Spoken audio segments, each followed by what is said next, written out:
Hello and welcome to my series of conversations with men and women whose ideas, vision and philosophy define our contemporary world.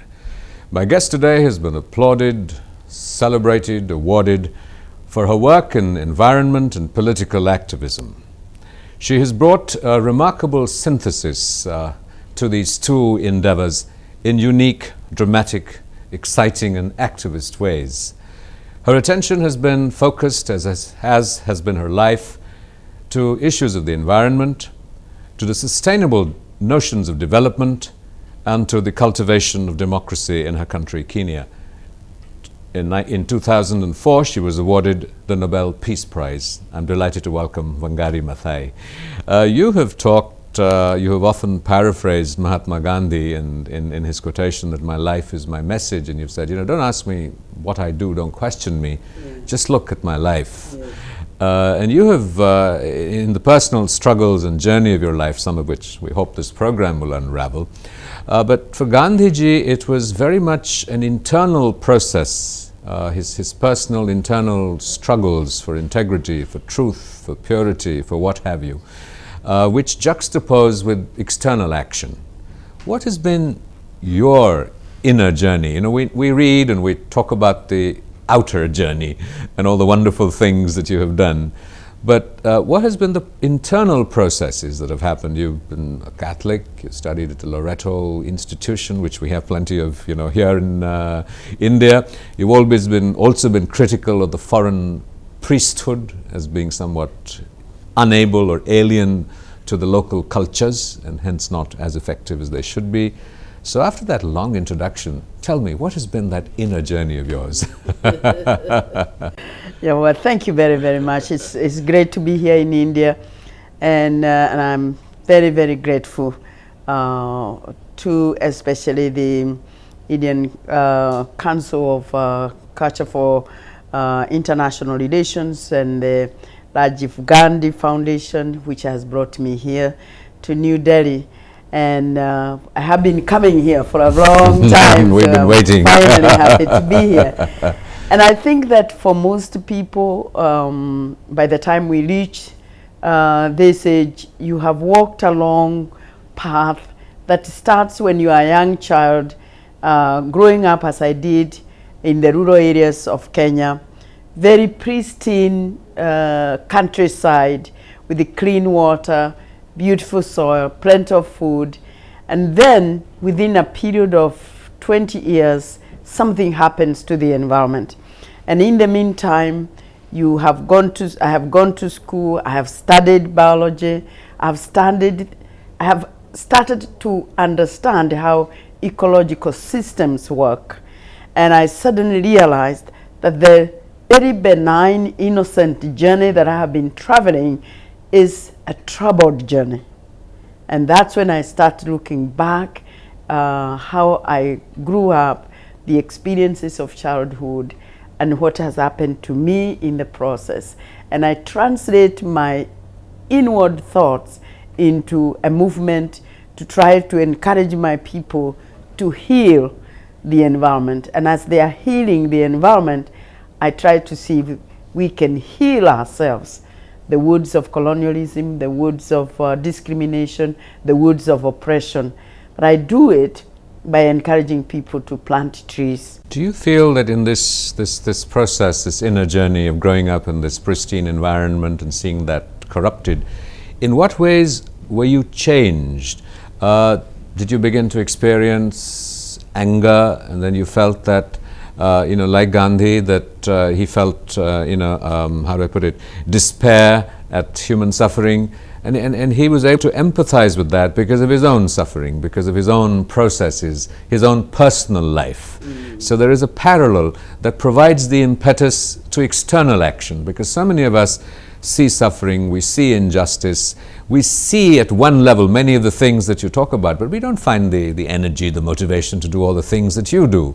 So where did that wellspring of commitment, passion, of personal sacrifice come? Yeah. From faith, from Yeah. God, from what? I think a lot of it really is a combination of many experiences. I think for me at least, it's very difficult to say this is where it started, this is where it happened. What were some of the elements? Well, some of the elements were just the experience of childhood, that I was very happy childhood. And the experience of growing up in that area, and then within a very short time seeing it completely changed. So was that happiness in some ways diluted by what was happening? Diluted some 20 years down the road by the experiences of destruction, the experiences of seeing fires in the forest as the forest was being cleared to make way for plantations. Did you experience personal injustice? Because very often the catalyst for that kind of action is something that you experience yourself, not just see externally. Something happens to you, something happens to an environment that affects you deeply, creates discomfort. That prompts altruism.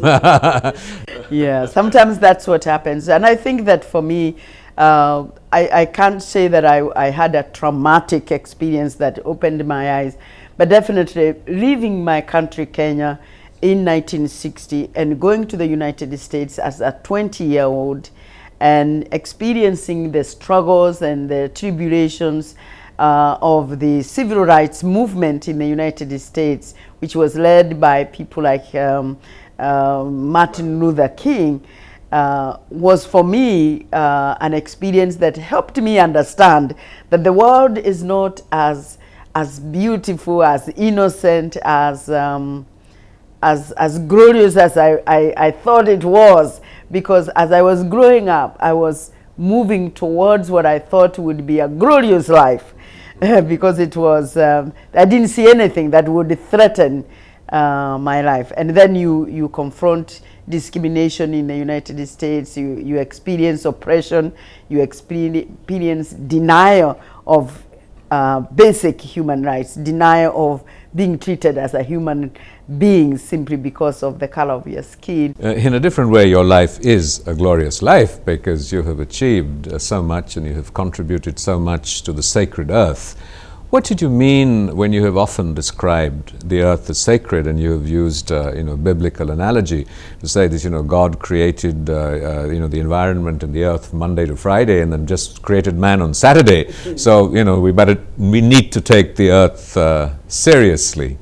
And you have frequently used this aspect of the sacredness of the earth. Yes, and indeed for me the earth is sacred, and in many ways, I am the first generation or the second generation Christian in my community. My parents were converted, but my grandparents were not converted. And so I'm a very late comer into the Christianity faith. But in me, deep in me, is a faith that was connected to the earth.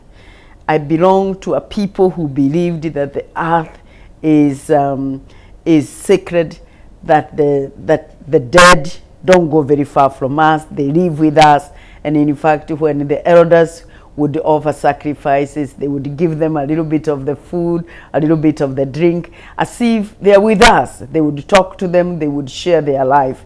And so where trees were sacred, I write about a sacred tree near my homestead, where my mother tells me, don't pick firewood from this tree because this tree is a tree of God. Now, in Christianity, trees are not trees of God. Trees are objects, are resources to be exploited, to utilitarian. be used. Yes. And so for me, I think that as I look into the earth and try to heal the woods that are tormenting the lives of so many people in my region, I see the need to look into that pristine, sacred, beautiful planet that was created, but which has been plundered and exploited and torn apart and wooded and naked. In fact, I talk about the naked earth, and I talk about the need to clothe her with trees with a green cloth to cover her up so that she could be beautiful and sacred the way she was created. We'll come to that in a moment. You're watching a conversation with Wangari Maathai, the Nobel Peace Laureate. We'll be right back after a short break. Don't go away. Welcome back to a continuing conversation with the Nobel Peace Laureate, Wangari Maathai. You were talking about clothing the earth with trees. You've had this remarkable Green Belt movement in which you led the planting of 30 million trees in 30 years. Now that's 1 million trees a year, and if you start counting how many trees a day, that's a huge number. And this represented something much more profound than the physical planting of trees. What were the implications? What was this aspect that went beyond the mere green cover that it added? I think many people, when they look at that, they probably think that I sat down and I designed a process and I could see the beginning and I could see the end, and that is not so. I think I was very lucky in the sense that when I was trying to imagine how can I get these group of women whom I had listened to and who had convinced me that their felt needs are as a result of a degraded environment. And so in trying to give or to help them meet their felt needs for firewood, for water, for food, for income, I felt that what they really needed to do was to heal the environment, because their environment was hurt, it was bleeding, and it needed to be healed so that it could help them meet their felt needs. As I did that, an idea, like so many times ideas come, you don't know where they come from, but somehow it struck me that what I should tell them is, let us plant trees. Very simple idea. But it turned out that this was a magic symbol. It became a symbol of hope, a symbol of the doable, a symbol of the possible. A tree is wonderful because one, it starts with a seed and it transforms itself into this magnificent being that can give you so many services. And so it gave me an opportunity to draw so many lessons for the community that I was working What were some of the key lessons at the community level? Well, some of the lessons is that it inspired me to appreciate that a tree represents the many natural resources we have in the environment. It represents the services we get from the environment. And when you begin to count all the services you get from a simple tree, from the food, the firewood, the energy, the cloth, some people wear cloth made from trees, the shade, the capacity of the trees to go deep into the ground and bring the minerals up to the level where other plants can reach it, including the vegetables, so they can get into the food that we eat. These services, it helped me teach the people that this being that you look at and take for granted is an extremely essential part of the ecosystem. It helped me explain to the people that we too are part of this ecosystem, that we are not the most important creation, that we are only part of this creation, but because we have a special understanding, we have a special moral responsibility to take care of all these other species. You have often used this phrase of, sort of healing the planet to heal oneself. Could you explain that? In what ways does that interact, healing the planet so that you heal oneself? We tend to look at the planet, most of us, at a very utilitarian level. I mean, yes. How can we use the planet? And if we misuse it, there's going to be global warming, there's going to be catastrophe, so we better behave ourselves. You're talking about something much more subtle, much more profound. Heal the planet and heal yourself. The planet is wounded, we're wounded. Yeah, precisely, because how wonderful it would be if we could have a moment of consciousness when we could appreciate that we are not apart from the rest of the creation. When you read the Bible or many of the scriptures that guide us, you appreciate the writings, you will see that we are not different from the rest of the universe. We are part of that universe. So when we pollute, we are not polluting a third party. We are polluting that universe, that system, and we are part of the system. We are part of the air we have ever breathed.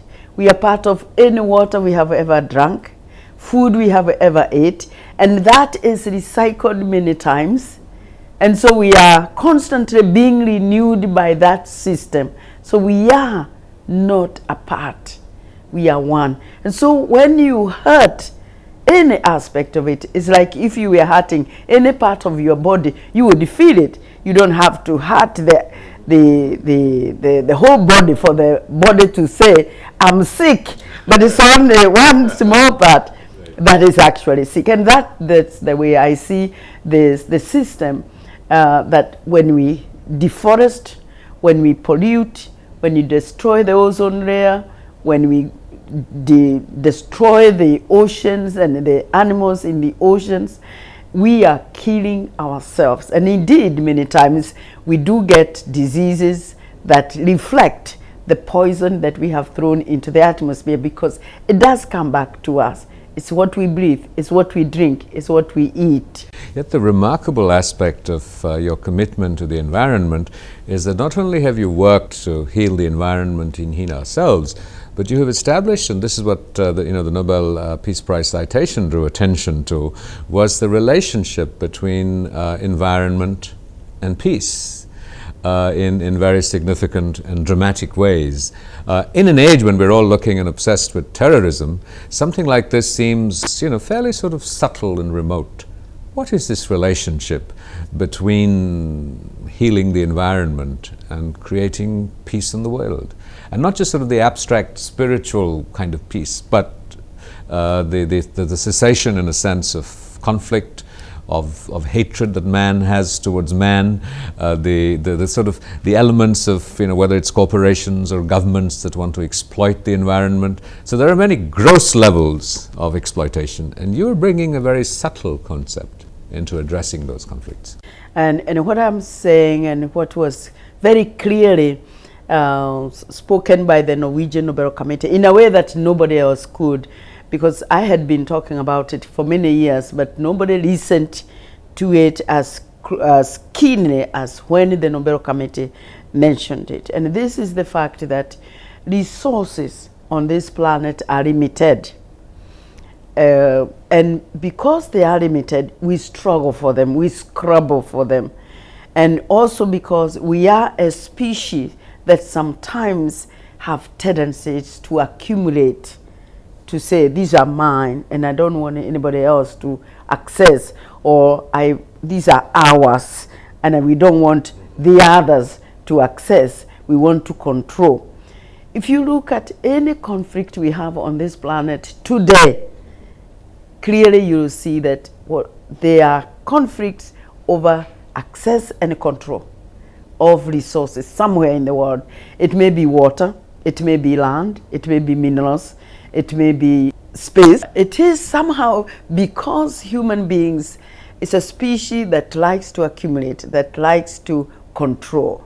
And so we spend a lot of time and energy in investing in how we want to control other people so that we can access their resources and control them. Now those resources can be as close as next neighbor, but they can also be as far as Antarctica. You're watching a conversation with the Nobel Peace Laureate Wangari Maathai. We'll be right back after a short break. Don't go away. Welcome back to a continuing conversation with the Nobel Peace Laureate Wangari Maathai. You talked about the acquisitive species and how we keep sort of wanting to grab things. I don't want to bring the personal, but it's been sort of on the website. But when you were being divorced by your husband, he said, well, this is a woman who has very strong opinions. And, the judge sort of agreed with him, and you stood up, and so you went to jail for that. You have worked very hard also for issues of gender because of your own experiences as a woman. Much of this, as you have alluded, has to do with human nature. Men want to dominate women, as your husband wanted dominate you. How do we go about changing these aspects of human nature? And that's why I was connecting to Mahatma Gandhi when what I started with that. This is what he did. He thought that he had to work with changing his own nature and then be able to reach out to the rest of the world. Do you work at changing yourself, and in what ways? Yeah, definitely. You can't go through that experience without being changed yourself, because somehow you have to shed the things that sometimes imprison us, because we sometimes have values that imprison us. What are the values that imprison you? Well, you can have values such as, for example, this is the materialism. confessional, remember. Yeah, materialism. You can have values. It's very easy to say, like Mahatma Gandhi said, and it was quoted the other day by Her Excellency Sonia Gandhi. There is everything on this planet for everybody's need, but not for everybody's greed. Now that is easy to say, but in order for Gandhi to express that, he literally shed all his attachment to material things and lived a simple life. Even though he had been a lawyer, and a very sophisticated lawyer at that, he decided that to demonstrate that I'm not attached to material things, I want to live a simple life, because I want to show that I can have enough if I do not want to accumulate, so that others may have something for themselves. What is your most difficult struggle with yourself? Well, for me, the most difficult struggle is remembering that service is a very important contribution that we can make to our fellow human beings, and that you have to serve. And I sometimes remember the teaching of Christ himself when he told his disciples that the greatest of you must be willing to serve the others. And you remember, as an example, he washed the feet of his disciples. That willingness to serve, and especially to serve people who are less deprived than yourself. And I come from a continent where we are an extremely rich region, but an extremely poor people. Trying to go down to the grassroots, to touch the hand of those poor people and tell them, you can liberate yourselves from this poverty and this deprivation, because to a certain extent you are your own enemies. And I often use the word that is also found in the Bible, where some disciples come and they tell a beggar, they give him a hand and they say, rise up and walk. And so quite often it is that willingness to go down to your people and hold them by the hand and tell them, rise up and walk, and be willing to abandon your so-called high status and go down and walk and dig and dirty your hands and go down on your knees and plant a tree with your people, so that you can help them rise up and walk. That to me is a great struggle all the time, because that's the way you can demonstrate, or you can say that you are living what you believe in. You have combined this, you have brought these values and this energy and this process into political action too. You stood for president, you're a member of parliament, you're a member of the government, of the cabinet. Has the Nobel Prize, it obviously brings focus and attention to what you stand for, to your struggle, to what you're working for, and supports it in many ways, obviously. Suddenly you're Wangari Maathai, who's Nobel laureate, and people will stand up and take you very seriously. But in some ways, have you felt it has compromised you perhaps as an individual? You now have to watch what you say, you have to be much more careful, you're much more accountable, you have to fly in jet aircraft, stay in fancy hotels, things that you're not really grown up being used to. Is there a price that you pay personally? Well, I think that for me it hasn't really been that such a struggle because in my own country, I've been helped by the fact that for a long time, a very long time, I was struggling to have the government changed so that we could bring back a more accountable government, a more responsible government, a government that would respect human rights and would stop stealing from its own people. And finally, in the year 2002, we won, partly because all the fragmented opposition had come together. So I kind of felt that, well, this is the government that I helped bring into power, so I don't feel like I'm compromising anything. If anything, I felt that I began to understand the problems that presidents are in when they're trying to create a government, and because they have so many factions and interests that they have to accommodate, sometimes they have to put you in a place where you would rather not be. So I found myself being a minister who really didn't have much power at a time when I wanted to be able to make decisions to change the issue of environment.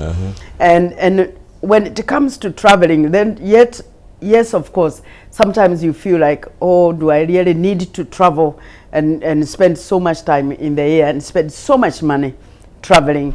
Couldn't I just stay here and send the message? But the truth of the matter is, people want to see you, they want to talk to you, they want you to see their work, you want to energize them, you want to encourage them.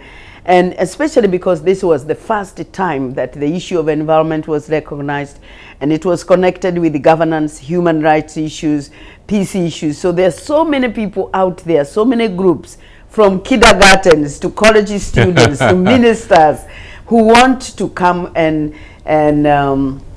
want you to come. Well, the whole planet share. owns you now. No, and that is a big challenge, because you want to go, but at the same time, for the very first time, I have actually come to understand the saying, the spirit is willing, but the body is weak. Well, I have to really thank you for creating time for this at the end of a long day, but I'm not going to let you off just like that. You know, the Nobel Peace Prize is often given to people both to celebrate their successes, but also to empower them to do more. And you certainly see that in the case of people like, the Dalai Lama or Aung San Suu Kyi, who the prize both applauded what they had done, but to empower them for their future courses of action. So what are your future courses of action, of your dreams, your ambitions? What do you want to do? I think that is very, very true, because somebody told me actually that sometimes it appears like they give you a Nobel Prize to say that, well, you have been making some efforts, but it's time to start working. And definitely, as you know, we have been trying to empower people, ordinary people, children, young people, to take care of the planet. And because there are so many issues, we have been trying to make people understand that you can do little things, you don't have to do big things. We can leave big things for the governments, for the corporations, but at individual level, we can also do little things. And one of the activities, every so often we come up with an idea that goes out to the world, and one of the latest idea is the call to the world to plant 1 billion trees this year. And we launched this campaign in October at UNEP with ICRAF and the Greenbelt movement. The campaign is patronized by the Prince Albert of Monaco and myself, and we want everybody to feel energized and to feel encouraged. And I want to say that actually I'm very, very impressed, because so far more than 600 million trees have been pledged. But now there's one difference between pledging and planting. And so I want to see people planting, so that they grow up into being healthy trees. Precisely. So you people out there, it's good to pledge, but get down on your knees and plant those trees and make them survive. So what I'm doing at the moment is that kind of thing, to energize people, to let people know that we can make a difference even at individual level. And what brings you the greatest happiness and the greatest joy from seeing this come to fruition, or having made honest effort? Well, you know, it's amazing because every step is a great joy.